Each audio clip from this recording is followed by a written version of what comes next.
તમને મને લોભાવવા અને વોટ લેવા માટે આવે એ પાર્ટીના મૂળ એજન્ડા હોય. પણ આજે ગુજરાતની અંદર એક ટ્રેન્ડ ચાલે છે. એ ટ્રેન્ડ એવા પ્રકારનો છે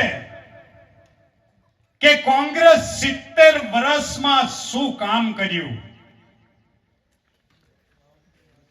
મારે કેવું છે, કોંગ્રેસે 70 વર્ષના શાસનમાં શું કામ કર્યું એ તમારી સમક્ષ મારે આજે વાત મૂકવી છે.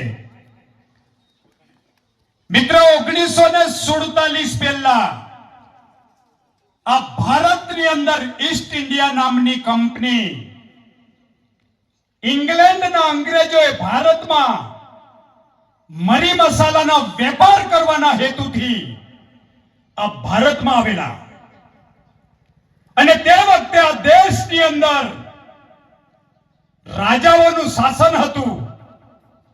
અને દેશના રાજાઓને અંદર લડાયા, ઝઘડાયા. અને આ દેશના જે બચેલા રાજાઓ, કમજોર રાજાઓ પર આક્રમણ કરીને આ દેશ 200 વર્ષ સુધી અંગ્રેજોની ગુલામીમાં ગયો.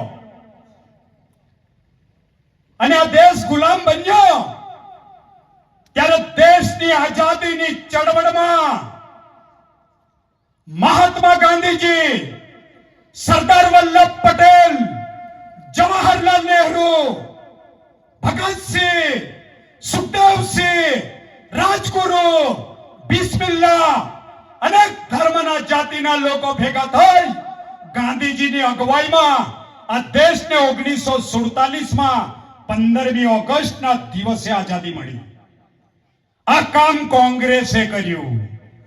આ ભારતીય જનતા પાર્ટી અને આરએસએસ ના લોકો અંગ્રેજોની સામે ઘૂંટણીએ પડી ગયેલા. આ ભાજપ, આ કોંગ્રેસ કામ કર્યું. બરાબર? એટલે સાંભળી લો, કોંગ્રેસ શું કર્યું. અરે દેશ આઝાદ થયો ત્યારે દેશની આઝાદી પછી આ દેશને ચલાવવા માટે આ દેશના નીતિ નિયમોની જરૂર પડી. નીતિ નિયમો એટલે ભારત દેશનું બંધારણ. અને બંધારણ બનાવવા માટે બાબા સાહેબની અધ્યક્ષતામાં 7 સભ્યની કોર કમિટી અને 349 સભ્ય સાથે મળી 2 વર્ષ 11 મહિના અને 18 દિવસ સુધી અથાગ પ્રયાસ કરી આ ભારત દેશનું બંધારણ કોંગ્રેસે પૂરું પાડ્યું. અને એ બંધારણની અંદર આ દેશના આદિવાસીઓ, દલિતો, ઓબીસી અને માઇનોરિટી સમાજને આર્થિક, સામાજિક, શૈક્ષણિક અને રાજનીતિક અનામત આપી. આ કોંગ્રેસે કામ કર્યું. આ દેશનું બંધારણ કોંગ્રેસે પૂરું પાડ્યું. આજકાલના લોકો કહે કે કોંગ્રેસ શું કર્યું 70 વર્ષના શાસનમાં, તો તમે મોઢામાંથી બોલો ને, કોંગ્રેસે શું કર્યું? એ સ્વતંત્ર વાણીનો અધિકાર બંધારણમાં આર્ટિકલ 19 પ્રમાણે તમને બોલવાનો પણ અધિકાર કોંગ્રેસે આપ્યો છે. એટલે એજ્યુકેટેડ લોકોનો અભ્યાસ કરો કે કોંગ્રેસે શું કર્યું. અને 1950માં ભારતનું સંવિધાન 26મી જાન્યુઆરી 1950માં ગણતંત્રની શરૂઆત થઈ. અને 1952માં લોકશાહી પ્રણાલિકામાં પ્રથમ લોકશાહીની શરૂઆત કરવામાં આવી. ત્યારે ભારતના પ્રથમ વડાપ્રધાન જવાહરલાલ નહેરુના અધ્યક્ષતામાં તે વખતે આ દેશમાં કશું જ નહોતું, માત્ર રેલવે હતી. રેલવે, એ રેલવેનું નામ હતું નેરોગેજ. એ અંગ્રેજોએ મરી મસાલાનો વેપાર કરવા ભારતમાં આવેલા. માલ આથી ત્યાં લઈ જવા માટે માત્ર રેલવેની વ્યવસ્થા કરી. અને ત્યાર પછી દરિયાઈ સમુદ્ર કિનારે એમને વેપારી કોઠી સ્થાપી, એમનો જે માલ હતો એને સ્ટોરેજ કરવા માટે. અને 1952માં ભારતના વડાપ્રધાન જવાહરલાલ નહેરુ બન્યા ત્યારે ભારતમાં પહેલું સ્કૂલની સ્થાપનાઓ કરી, નિશાળ બનાવી કોંગ્રેસ, આરોગ્યની સ્થાપના કરી કોંગ્રેસ, રોડ રસ્તાની વ્યવસ્થા કરી કોંગ્રેસ, પાણીની સુવિધા કોંગ્રેસ કરી, અને ભારત દેશની અંદર આદિવાસીઓ અને દલિતોને ભણવાનો અધિકાર પણ આ ભારત દેશના બંધારણમાં આપણને મળ્યો. આ મિત્ર કોંગ્રેસે કર્યું. અને ત્યાર પછી ભારતના મહિલા વડાપ્રધાન ઇન્દિરા ગાંધી આયા, ત્યારે એને સરસ મજાનો એક કાયદો પાસ કર્યો. જે ખેડે તેની જમીન, બાંધે તેનું ઘર. આ થયું હતું ને આ ઇન્દિરા ગાંધીના શાસનમાં. આદિવાસી રિલેટેડ એમને આ બિલ પાસ કર્યું, કાનૂન પાસ કર્યું. તેના બદોલત આદિવાસીઓ જોડે જમીનનો ટુકડો છે. પણ એને એટલી પણ ચિંતા હતી કે ભવિષ્યમાં આદિવાસી લોકોની જમીન કોઈ બિન આદિવાસી કે સરકાર લઈ ના લે. એના માટે 1959 ની અંદર એમને 73 ની એન્ટ્રી પાડવા માટે એને લોકસભામાં પોલિસી લાયા. અને 1971-72 માં આદિવાસીઓની જમીનમાં 73 નો કાયદો આ ઇન્દિરા ગાંધીએ લાવેલી. કોણ કહે છે કે કોંગ્રેસ શું કર્યું? અરે તાકાત હોય તો આ નરેન્દ્ર રાઠવા જોડે મુકાબલો કરી રહી, આ બાબતમાં ડિબેટ કરવા હું તૈયાર છું. કોઈ પણ રાજકીય પાર્ટીના નેતાની તાકાત હોય તો આ નરેન્દ્ર રાઠવા સામે ડિબેટ કરે. I am fearful debate and Narendra Rathwa and other party have. વાસ્તવિકતા સમજો તમે લોકો. ગોથા ખાવાની જરૂર નથી મિત્ર. જેને આ ધરતી પર માણસ તરીકે જીવવાનો અધિકાર આપ્યો છે, એના બદોલત આપણે લોકો જીવી રહ્યા છે. આ વસ્તુ તો સમજો.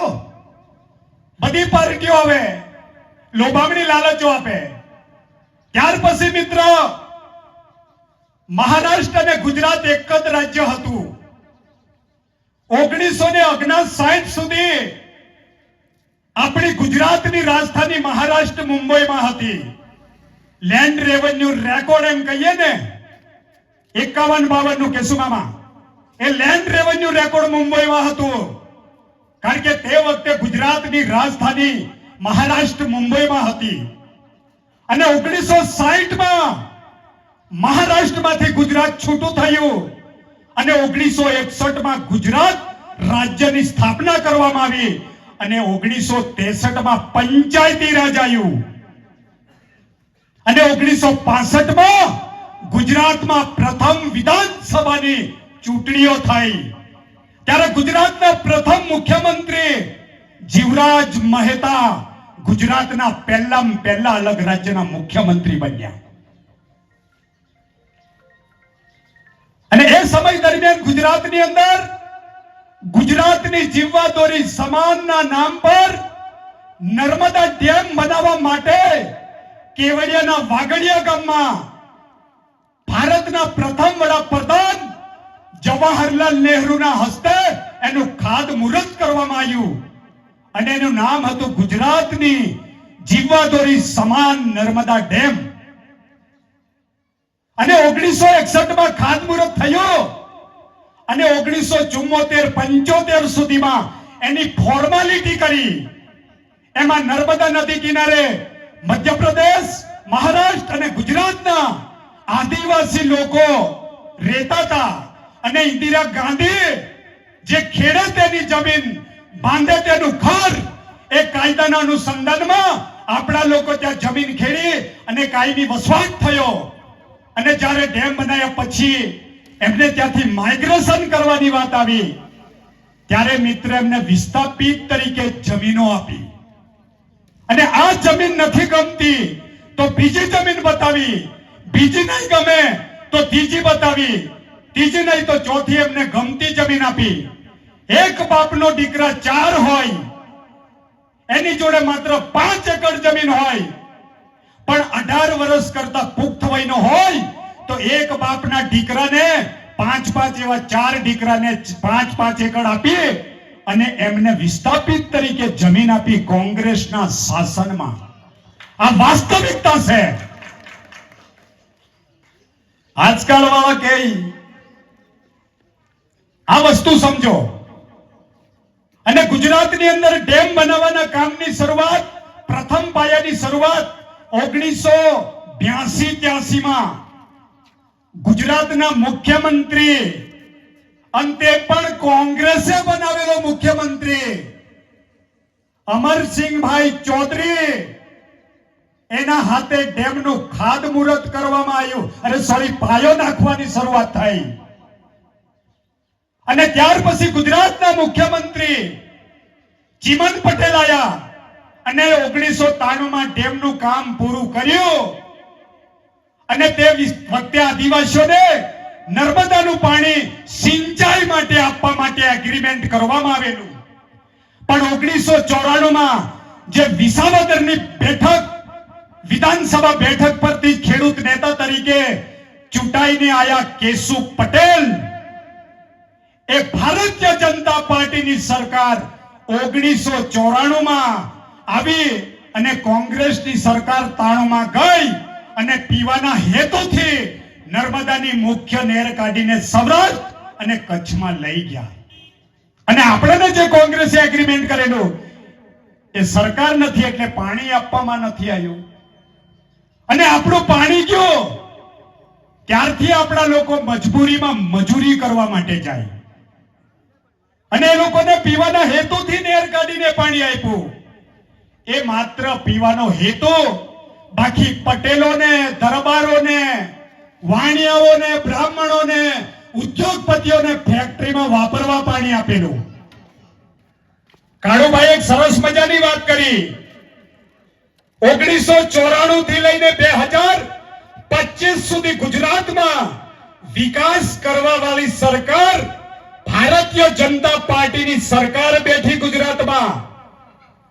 જે પ્રમાણે તમે વિકાસના મોટા મોટા બળગાઓ ફૂકો છો, એ પ્રમાણે આદિવાસીઓનો વિકાસ થયો હોય તો આદિવાસી કચ્છ, કાઠિયાવાડ મજૂરી કરવા જવા વાળાની સંખ્યા ઘટવી જોઈએ કે વધવી જોઈએ? મને મિત્ર જવાબ આપો. છેલ્લા 32 વર્ષથી તમારી ભાજપની સરકાર અને તમે વિકાસ કરો તો અમારા લોકો મજૂરી કરવા જવા વાળા ઓછા થવા જોઈએ કે વધવા જોઈએ? રોડ, રસ્તા, પાણી, લાઈટ, આરોગ્ય, શિક્ષણ